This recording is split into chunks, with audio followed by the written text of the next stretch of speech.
Huffing and puffing, you ran through the snow, not caring where the path was taking you. All that mattered was that you got away from that mad goat woman and a house of hell. Toya may be the kindest and sweetest creature who was only trying to protect you from the outside world of the underground. But the moment that you told her you wanted to leave the ruins, she showed her true colors. As punishment for even thinking about leaving, Toya used her fire magic to give you a serious burn to your arm. After that, she healed you up, wrapped you up in bandages around the wound, but only when you promised not to leave her again. A few days later, for a few days you stayed with her, and each day that she went she grew more and more possessive to the point where she was calling you every hour you spent out of her sight. Finally, you couldn't take it anymore, and while she was asleep, you snuck out the ruins, but you heard her shouting and saw her fireballs hurling towards you. So you ran for it. You just ran as fast as your legs could carry you, never looking back, which leads you to your current situation. You can slow down now. I'm getting a bit dizzy, Flowey told you. Oh, sorry about that, Flowey. You apologised, hiding behind a boulder just in case Toya decided to follow you. But you knew for certain that wouldn't happen. Phew. You sat down in the snow, trying to catch your breath. Golly! A flower that touched your arm muttered, looking down to examine your wounds. She really did a number on you. You don't say, you replied, grimacing at the burns before looking up and around the forest of the tall trees. Where are we? This is Snowden Forest, he explains. Not too far is the village. That's where... His eyes widen in terror. Oh, golly. What's wrong, Flash? Shh. He placed his leaf hand over your mouth, looking around hesitantly before telling you, this is where the sentries established their post. You tilted your head in confusion, causing Flower to sigh. The sentries are monsters who work for our kin. Their job is to capture humans and take their souls. If they so much as hear you, you are D-E-A-D. Dead? Your eyes widened with shock. Was Toyo just crazy? Or was she right? Was everything in this world to kill you? Brother, I swear to God there was just a human here. You heard a low and grumbled voice that sounded close by. Sans, I'm sure it was just your imagination. Another voice was heard, albeit it had a higher pitch to it and sounded calmer than the former. Then how do you explain its footprints, Papa? The other hissed, sounding irritated. You kept quiet as the sentries shuffled through the snow, hearing them grumble, mumbling and grumbling to each other, and something about going to Grilby's. Sans, you just had a bottle of mustard half an hour ago. God damn it, Sans! Heard one of them sigh, always leaving the middle of my sentence. When will he learn? Alright, human, I know you're there. You can come out. You involuntarily gasped with surprise. Despite Flower's attempts to quiet you, it was too late.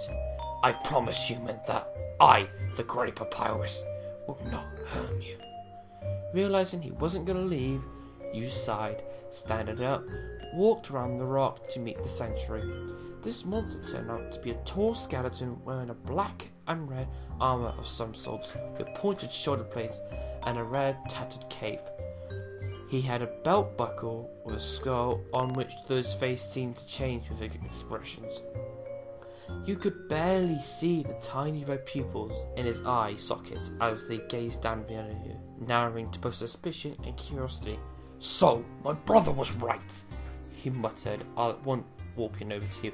He's such a repulsive liar that I often refuse to believe anything he says. So what's your name, human? The skeleton crouched down in front of you.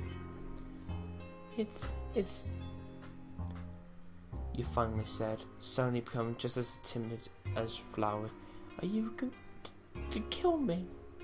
Papyrus shook his head. No, I am not like those other. He seems to struggle to find the right word. Savages who would think violence is always the answer. My brother believes that in this world it's killed or be killed. Jeez, you said, eyes wide. Your brother has quite the way with words. I should say so. Oh, speaking of which, how did you end up here to begin with? He asks you. Sighing, you decide to tell him everything. How you fell into the underground, how you met Flowery, how you met and escaped Toriel's wrath. As you spoke, Papyrus remained silent, nodding on occasions. He seemed to be very understanding. Nyeh. I see. He spoke after finishing your story. Do not fear, little. He took your hands into his gloved ones. I, the great Papyrus, will do everything in my power to protect you. But you must do as I say. Sans will have my head if he finds out I'm keeping a human alive. In a house. Understood? A small smile grew on your face, and you suddenly threw your arms around Papyrus's neck, hugging him tightly. The action caught him off guard, causing him to fall on his back with a grunt. Human, what are you? Thank you, Papyrus. You sniffled, tears pouring from your eyes and dripping onto her scarf. You really are Kindest Monster. The skeleton began. He was going to warn you that you shouldn't be so easily deceived and quick to trust him. But when he saw how small, wounded, and afraid you were, he didn't have the heart to tell you that. It seems I am the heart left in his hellhole after all, Papyrus thought, as he hugged your frail form, rubbing your back in what he had hoped to be a soothing manner. He would do what he could to protect you, but he risked getting dunked on by his brother. But for you, it would all be worth it.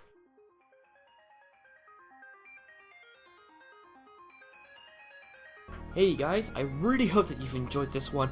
I've had so much fun making this video and also making that new voice that you've kind of heard. I kind of toned it down slightly for this episode because of obviously the nature. Linked in the description where I found this small kind of article. And if you want me to do more of these in the future, then leave a like and put a comment down below. And if there's anything that you think that I could improve on, then leave a comment down there saying, oh you suck, get off the internet.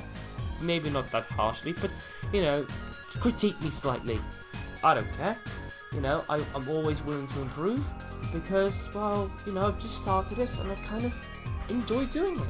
And if there's any kind of particular voices you want me to try them, place that down in the comment and I will surely to come round to it and try it out. Anyway guys, I'm going to go off to bed now because I am absolutely knackered. It's 3 o'clock in the morning and I'm editing this. So yeah, fun. Anyway guys, bye bye.